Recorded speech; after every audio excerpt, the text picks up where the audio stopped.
Assalamualaikum warahmatullahi wabarakatuh. Kita dalam seri Data Science pada bagian data preprocessing. Setelah kita membahas terkait dengan one-hot encoding yang cukup boros dalam hal memori, hari ini kita akan membahas tentang binary encoding. Ini adalah salah satu solusi dari permasalahan yang ada di one-hot encoding. Nah, ketika kita berbicara terkait dengan encoding, sekali lagi kita akan berbicara tentang bagaimana mentransformasi tipe data di dataset terutama untuk dataset kategorikal. Karena kebanyakan machine learning menerima dalam bentuk numerik. Nah, di sini binary encoding sendiri bisa disebut dengan kombinasi antara label encoding dalam bentuk numerik gitu ya, integer, dan one hot encoding. Nah, kategori akan diubah menjadi label angka atau numerik, kemudian baru dia dikonversi menjadi representasi dari biner. Nah, teknik ini menggantikan setiap kategori dengan kode biner. Binary encoding bisa digunakan ketika kita mempunyai nilai kategori yang cukup banyak. Contoh misalnya pada bagian color gitu ya, warna kita mempunyai 3 warna, red, yellow, dan green. Nah, ketika di one hot encoding, dia akan menjadi 3 kolom baru. Nah, cara kerja dari binary encoding sendiri itu sebenarnya mirip dengan one hot encoding karena mereka akan sama-sama membentuk kolom baru, tetapi di binary ini lebih hemat. Gitu ya. Kalau di one hot encoding dia akan membentuk kolom baru sejumlah kategori yang ada. Nah, kalau yang di binary encoding dia akan direpresentasikan menjadi biner gitu ya. Contoh misalnya kita punya 3 kelas, jadi kita cukup direpresentasikan menjadi 2 biner gitu ya, 01, 01, 10 gitu ya. Kalau misalnya dia punya 4 kelas, nah baru mungkin dia akan menjadi 3 kolom. Nah, beda dengan misalnya one hot encoding, kalau tiga ya tiga. Nah, ini kolomnya lebih hemat, seperti itu. Nah, di sini gitu ya, secara garis besar, kelebihan dan kekurangan antara keduanya adalah kelebihan di binary itu dia representasinya lebih ringkas gitu ya. Kalau dia mengatasi data kategori yang cukup banyak gitu ya. Kemudian tetapi binary juga memiliki kekurangan yaitu kurang mudah diinterpretasikan dibanding dengan one hot encoding. Nah, kalau di one hot encoding sendiri itu cukup sederhana dalam representasi gitu ya. Nah, ini sejujurnya memang paling banyak digunakan di machine learning. Ya, terutama mungkin kalau kelas kategorinya cukup sedikit. Nah, di sini eh, kelemahan dari one hot encoding sekali lagi memorinya butuh cukup tinggi gitu ya. Nah, kemudian Nah, di sini kita akan melihat perbedaan yang cukup signifikan seberapa boros sih one hot encoding gitu ya, seberapa powerful sih binary encoding. Nah, di sebelah kiri sini gitu, ini adalah ketika misalnya ada 4 kelas. Nah, di binary encoding dia hanya membentuk 3 kolom baru, sedangkan di one hot encoding dia membentuk 4 kelas baru. Masih ingat ya di binary encoding 2 pangkat 0, kemudian 2 pangkat 1, 2 pangkat 2 dan seterusnya. Nah, itu akan dipakai untuk menghitung jumlah kelas sehingga nanti butuh berapa bit gitu ya. Nah, di sebelah kanan itu ada sekitar 10 kelas. Nah, ini perbedaannya akan cukup signifikan kalau contohnya semakin banyak. Ketika punya 10 kelas di binary encoding cukup membuat hanya 4 kolom baru. Sedangkan di one hot encoding dia butuh 10 kolom baru. Nah, ini perbedaan cukup signifikan. Pasti akan mempengaruhi pemborosan dari memorinya, teman-teman. Nah, coba kita praktek di Google Colab. Nah, ini adalah implementasi di Google Colab menggunakan Python, teman-teman.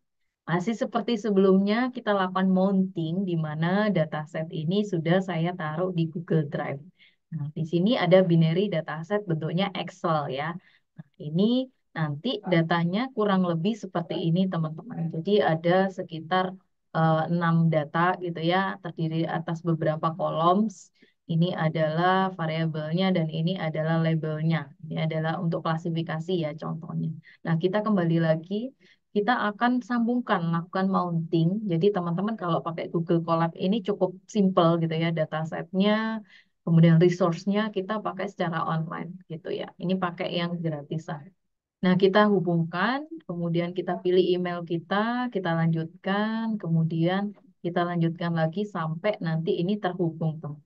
Nah, sesudah terhubung, kita akan membaca data kita, gitu ya. Kita butuh library dari Pandas, gitu ya, untuk manipulasi struktur data dua dimensi.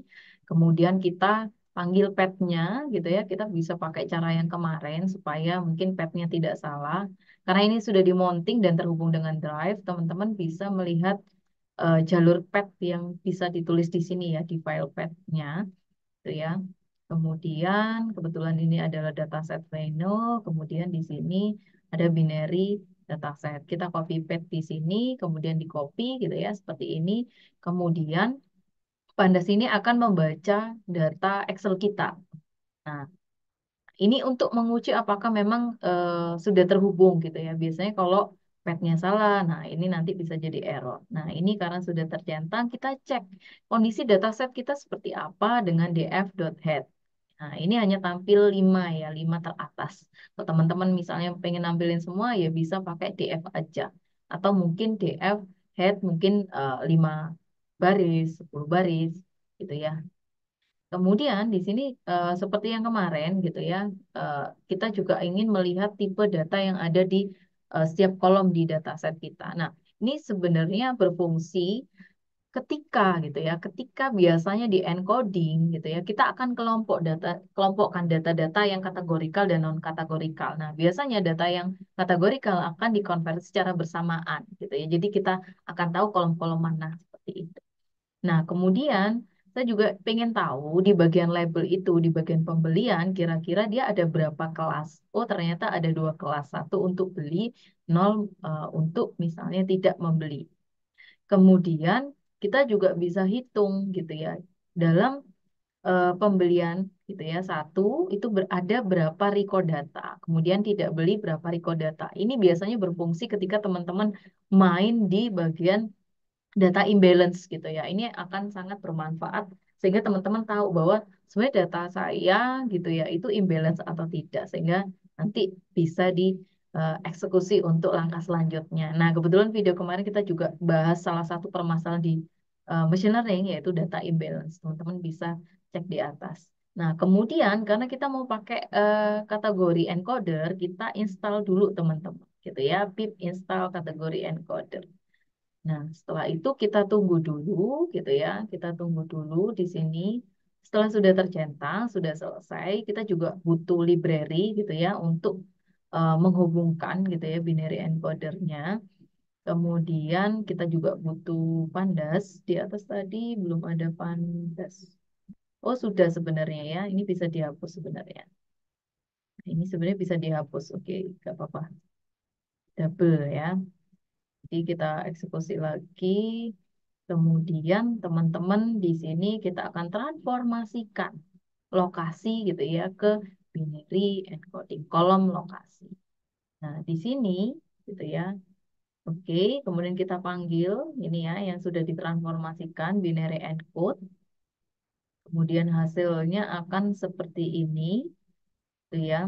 Sebentar saya hapus dulu biar nanti eh, lebih enak. Nah, di sini teman-teman akan tahu bahwa oh dia akan membentuk 2 kolom baru yaitu lokasi 0 dan lokasi 1 karena kebetulan di sini itu ada beberapa Jakarta, Bandung, Surabaya gitu ya ada 3 jadi cukup digambarkan menggunakan eh, 2 gitu ya 2 bit gitu ya sorry 2 biner lokasi 0 dan 1. Nah, ini kenapa dia 01, 10 gitu ya. Teman-teman bisa belajar lagi bagaimana sih binary encoding gitu ya, cara penyimpanan.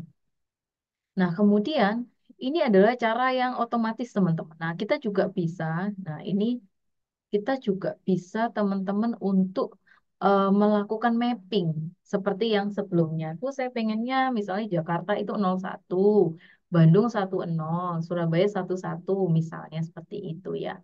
Jadi teman-teman bisa melakukan binary mapping. Nah, binary mapping ini tinggal nanti kotanya di mapping sendiri gitu ya. Kemudian jangan lupa menambahkan kolom biner ini ke data frame gitu ya. Nah, data frame supaya dia nanti jadi satu di data frame yang sebelumnya, teman-teman gitu ya.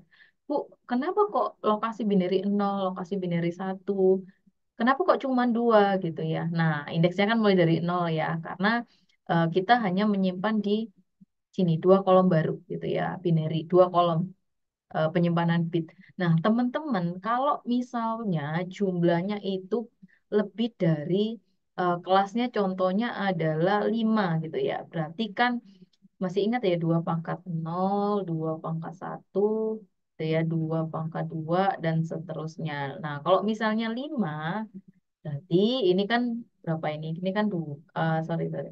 Ini kan satu, ini dua, kemudian ini kan empat. Nah, kalau misalnya kelasnya adalah lima, nah dia akan jadi tiga gitu ya. Nah, seperti ini. Jadi nanti di sini ada lokasi, misalnya kalau kelasnya ada lima lokasi binary dua. Nah ini bla bla bla bla bla bla gitu ya. Nah seperti itu. Ini masalah binary. Nah kemudian coba saya hapus dulu. Kemudian di bagian bawah sini ya kita udah mapping, kemudian kita akan tampilkan PF yang sudah di mapping. Nah, ini teman-teman. Nah, ini ada dua ya binary nol satu karena sekali lagi dia cuman ada tiga kelas kategori.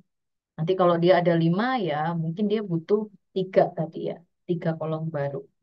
Nah, ini kemudian bisa disimpan. Tapi kemudian biasanya gitu ya, kalau kita melakukan klasifikasi biasanya kalau saya kebiasaan gitu ya labelnya ditaruh di sebelah paling kanan gitu ya supaya enak deklarasinya. Nah, teman-teman juga bisa melakukan order kolom gitu ya, urutan kolomnya seperti apa gitu. Nah, urutannya bisa seperti ini. Dari jenis produk, lokasi, lokasi binary 01, 02 dan seterusnya. Nah, ini nanti bisa kolom order ya urutan. Dia udah sebelahnya lokasi. Sekali lagi bahwa ketika kita sudah mentransformasikan gitu ya kita harus menghapus kolom aslinya gitu ya biar tidak ambigu gitu ya. Nah, kita drop kemudian di sini nah ini sudah terkonversi tertransformasi di sini. Kemudian kita bisa menyimpannya gitu ya dataset baru kita yang sudah kita pre-processing kemudian kita bisa downloadnya di sebelah sini di kolom ini ya. Nah, ini. Oke, ini bisa di-download, kemudian di-download dan dibuka seperti biasa. Nah, teman-teman itu adalah binary encoding yang kita pelajari hari ini. Dan implementasinya menggunakan Python di Google Colabs. Nah, nanti di video selanjutnya kita akan coba representasi, Bu, bagaimana kalau misalnya katakanlah itu dipakai di sebuah label gitu ya, label pembelian, pakai one hot encoding, ada dua kelas, kemudian ada akan terbentuk dua kolom baru. Bagaimana mendeklarasikan labelnya seperti apa kalau dia membentuk kolom yang baru. Nah, itu akan kita bahas di selanjutnya. Terima kasih untuk hari ini. Semoga membawa manfaat.